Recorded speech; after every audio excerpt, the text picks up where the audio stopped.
Can I grab you some drink then? Could I have, do you have a Diet Coke? Pepsi? Yeah. Yeah. That'd be great. You have food menu at all? No. I'll eat next year. All I want to is to be close to you, but I don't know how and what to do. I'm so shy when it comes to you, but I guess you're curious, huh?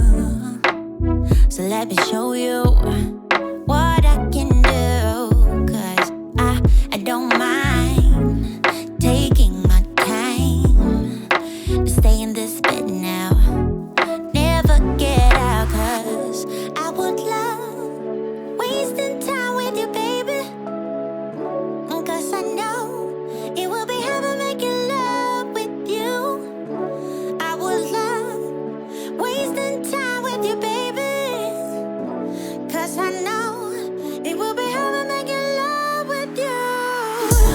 Love is in the air tonight. I am yours, so hold me tight. Love is in the air tonight.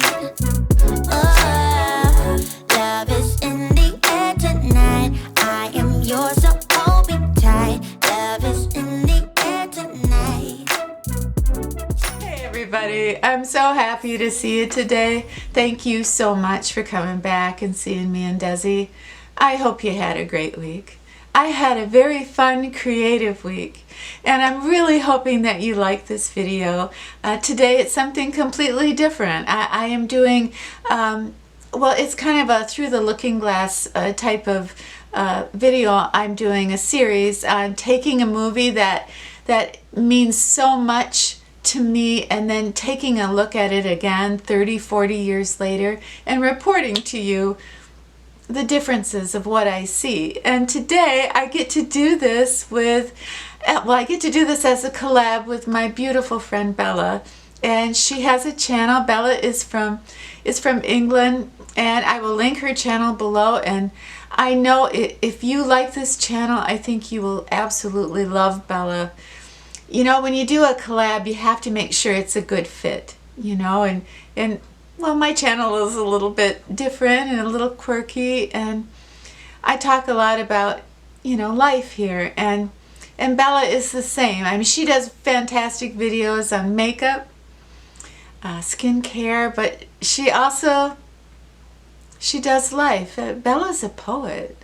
You know, there are things that Bella says, things that Bella has filmed, things that she's written that stay with me for months. And so, you know, she's a deep thinker. So yeah, I cherish what she shares with me, and I cherish her friendship. You know, Bella and I were both born in 1955. So we're both 64 years old, and we kind of have a very deep unspoken bond for a lot of different reasons. But I think because we're the same age, even though she's in London and I'm in the States, I think we look at things in a similar way, even though our circumstances are different. Our hearts, many times, are in the same place. The name of the movie is Picnic, and I so hope that you're familiar with it. William Holden, Kim Novak, and Rosalind Russell are some of the cast. Imagine Kansas, 1955, and this handsome, dashing, homeless bum gets off a train and starts meeting people in town because his old college buddy is there, who happens to be the richest man in town. So he kind of stomps around, and the whole movie revolves around Labor Day and the Labor Day picnic, and how this man, William Holden, affects the lives of 4 women in this town.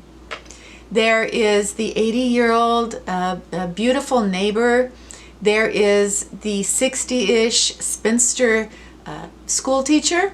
There is the mother who has raised 2 daughters on her own as a single mom because her husband abandoned her. and her daughter Madge, finally, who in the movie is 19 years old. And she meets William Holden, the bum, the homeless bum.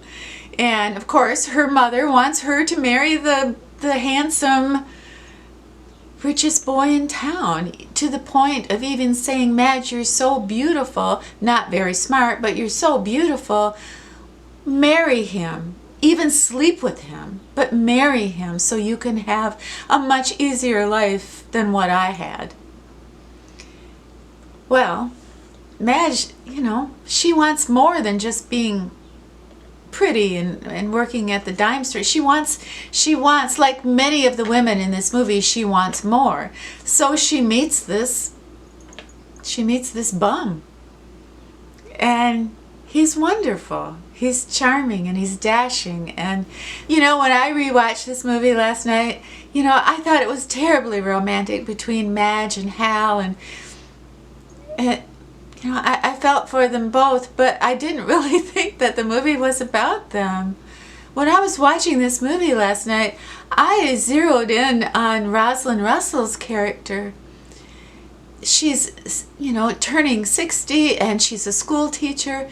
She's never been married. She rents a room in the house where Madge lives with her mother, and the movie takes you through her life, her fear, her loneliness of living out her life alone. And she is watching this handsome man fall in love with this beautiful young girl, and she's in her 60s and she's melting down. And she has been going out with this man, you know, for a long time, her boyfriend, her friend boy. And the dynamic of what happens in that relationship, that's what I thought this movie was about last night. So I'm watching this last night and I'm thinking, I don't remember feeling any of these things when I watched this movie before.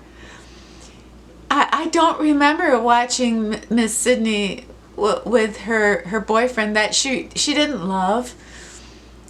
But that night at the picnic, at the Labor Day picnic, she was watching Madge and Hal fall in love, and she just sort of lost her mind. He wasn't looking at her. He was looking at Madge. So she decides, you know, to go ahead and sleep with her boyfriend. So near the end of the movie, she says to her boyfriend, Howard, you know, after tonight, you've got to marry me. You got to marry me, Howard. You can't leave me here. I mean, after you, it'll just be another man and then another man. And I'll be living alone in this boarding house forever. And her boyfriend gets up and he says, well, I'm not going to marry anybody who says you have to marry me, Howard. And if you are going to demand that I marry you, you could at least say please. And he's going to leave. And she drops to her knees. And she begs him to marry her. And I won't go any further than that in case you haven't seen the film. So after my divorce, when I landed here, I was right around Miss Sidney's age. And I felt that same fear that she shows in the movie. And I thought I needed a man. I truly did. My whole life, my husband did everything for me. I didn't have to grow up. Everything was taken care of. So then I'm on my own. And I realized at 60, you know, I walk into an establishment and men used to turn their heads. I would smile at a man and he would smile back and look at me up and down, and that didn't happen anymore. Just didn't happen anymore. And I started to realize there's a good chance I'm going to live out my life alone. But the one thing I will always remember now about Picnic, that movie, is Miss Sidney dropping to her knees and begging that man to marry her. And how completely different my life is from that. I don't have a fear of living out my life alone. I have a fear of actually meeting someone and giving up my independence now. I love the life that I have, and I love my independence, and I love my freedom. And for the first time, I truly feel like I am the captain of my ship, and I know who I am, and my well-being doesn't depend on a man. It doesn't depend on a man that I have to please, because I'm scared if I don't please him, I won't have a roof over my head. I don't have that anymore. So when I was watching that movie last night, I saw a completely different movie. I saw this portrait of 3 women, all being driven by fear. Fear of what a man would do and what a man wouldn't do. And I cried buckets. And I probably learned more about myself rewatching that movie Picnic after 40 years than if I had done 30 therapy sessions. It was profound.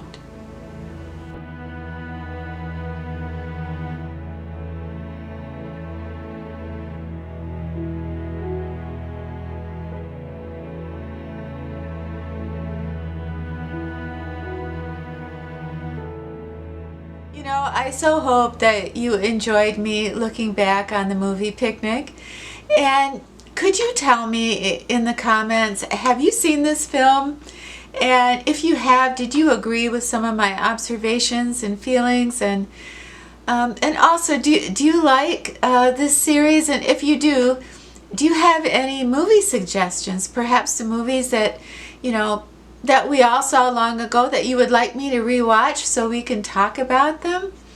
If so, just let me know in the comments. But, you know, I was thinking, you know, we've all as women come a long way since 1955.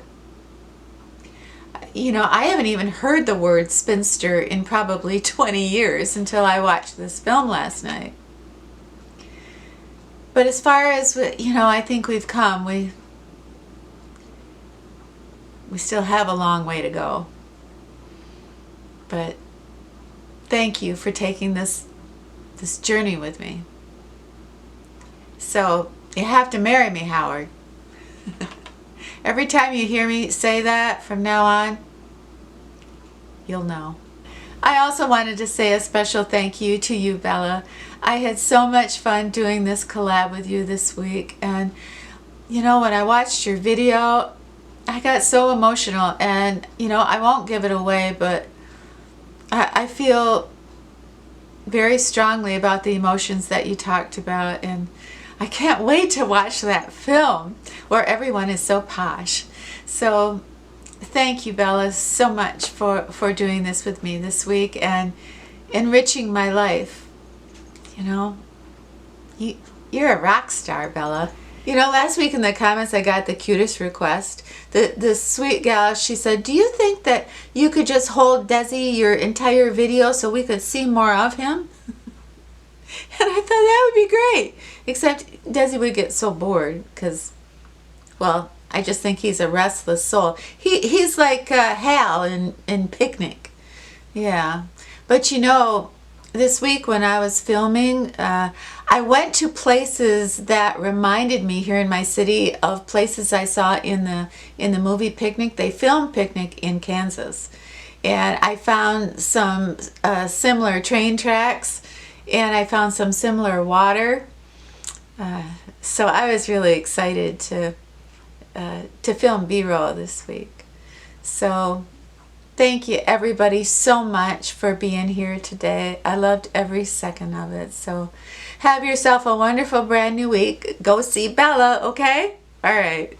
But have yourself a wonderful brand new week. And when you're done with your week, come back and see me and Desi, okay? Okay, it's a deal. Is that a deal? It's going to be a beautiful sunset tonight.